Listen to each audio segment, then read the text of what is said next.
ఇక బర్నీ గారు గజని అవునండి. ఎందుకంటే ఇక్కడ స్టేజ్ మీదకి నాగబాబు గారు వచ్చాక కొన్ని ఫొటోస్ తీయమన్నారు. ఆ ఫొటోస్ తీసిన తర్వాత ఎవరెవరు ఏంటి అని పోల్చాలన్నమాట.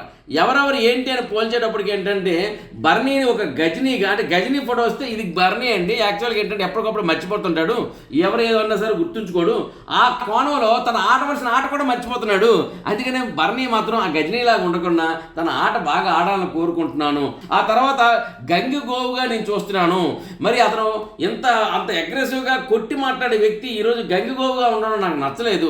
నువ్వు అలా ఉండొద్దు, నువ్వు అలాగే పాత బర్నీలాగా ఉండొద్దు, ఇప్పుడు కనిపిస్తున్న బర్నీలాగా ఉండొద్దు, స్టాండ్ తీసుకో. ఒక్కోసారి చూస్తుంటాను నువ్వు నామినేషన్ చేసేటప్పుడు ఎంత పవర్ఫుల్గా మాట్లాడుతుంటావో, నువ్వు ఆ ఖచ్చితత్వం నిలబడాలి.